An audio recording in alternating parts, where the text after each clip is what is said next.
My name is Dr. Julian Croft, and for the past 6 years, I've been studying the effects of extreme sleep deprivation at the Blackwood Institute. What I'm about to tell you is classified. I'm publishing it anyway because people need to know what we found and what we let out. It started with an experiment called Project Night Watch. The premise was simple: keep subjects awake for 7 days using a controlled stimulant compound we called S77. We had 12 volunteers, all military, all screened for psychological stability. The first 3 days were textbook. Day one, the subjects were alert, talkative, even euphoric. S77 worked better than we'd hoped. They played cards, told jokes, wrote letters home. I remember subject 7, a woman named Corporal Reyes, laughing at something on her tablet. She seemed fine. We all thought this would be easy. By day 2, the first cracks appeared. Subject 3 started seeing movement in his peripheral vision, shadows that weren't there. He kept turning his head, checking corners. We noted it as mild visual hallucination. Routine.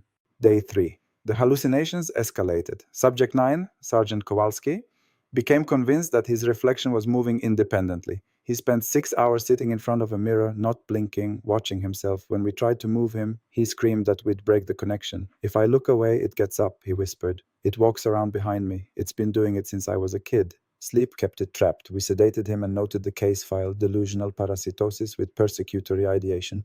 Day 4, that's when we lost subject 1. He was a Marine named Harris, 29 years old, flawless psychological profile. At 3:47 a.m., he stood up from his cot, walked to the wall, and began scratching at the paint with his fingernails. By the time we reached him, he'd worn through to the drywall. His fingers were bleeding. He was whispering something over and over. Underneath, he kept saying, underneath the sleep is the door. Don't let it open. We moved him to isolation. The stimulant was supposed to prevent psychotic breaks. Something was wrong. I reviewed the S77 formula that night. It was derived from a compound found in deep-sea organisms, creatures that never slept, that lived in total darkness at crushing depths. The original research came from a marine biology team investigating bioluminescent jellyfish. They'd noticed something strange about the specimens. After prolonged wakefulness, the jellyfish began exhibiting what they called collective behavior. They pulsed in unison. They moved as one organism. We'd missed that detail in our literature review. Day 5. The subjects stopped speaking to each other, not because they were angry. They simply lost the ability to form coherent sentences. Instead, they communicated in gestures, taps on the wall, hand signals. I watched the footage from the observation cameras and saw something that made my blood run cold.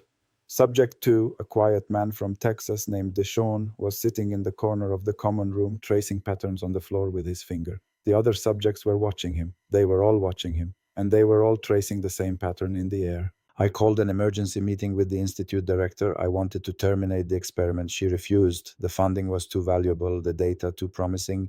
We're on the edge of something revolutionary, Julian, she said. Sleep is the final frontier of human biology. Push through. I asked her if she'd seen the footage. She hadn't. I showed her. She watched for 3 minutes without speaking, then said, increase the dosage. Day 7 is tomorrow. At midnight on day 6, the power failed. Not the building's main power, that was fine, but the backup generators that fed the observation wing, all 3 of them, failed simultaneously. We were in darkness for 11 minutes. When the lights came back, subject 1 was dead. He'd stopped breathing. No struggle, no signs of trauma. His eyes were open, fixed on something above him that we couldn't see. The autopsy would later show no cause of death. His body simply forgot to keep living.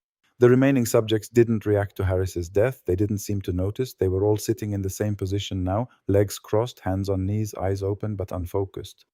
And they were humming, the same low frequency, the same rhythm. I recorded it and ran a spectral analysis. The frequency matched the resonant vibration of the human skull at the theta wave band, the frequency of deep sleep. They were generating the sleep state externally, communally. They had found a way to bypass the need for individual rest. Day 7, the final day. I walked into the observation wing alone. I don't know why. Maybe I needed to understand. The air was cold, colder than the thermostats allowed, and it smelled wrong, like the air before a thunderstorm, charged and metallic.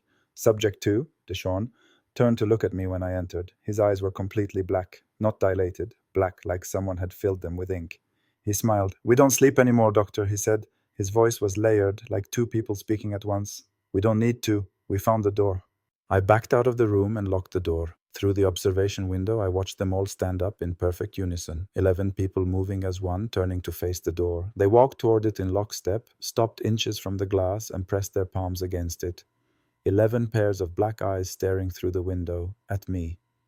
Deshawn pressed his face to the glass and mouthed something. I read his lips. We see you dreaming, doctor. I ran. I locked down the entire wing and called the director. She didn't believe me. She told me I was suffering from sleep deprivation myself, that I'd been awake for 30 hours overseeing the trial. She ordered me to go home and rest. I refused. I stayed in my office watching the feeds. For the next 6 hours, nothing happened. The subjects stood at the door, motionless, their palms pressed against the glass. At exactly 6 a.m., the scheduled end of the experiment, they all sat down simultaneously. When the medical team entered, they found 11 normal sleeping people. Pupils responsive, vitals stable, as if nothing had happened. The next morning, I reviewed the footage from the night before.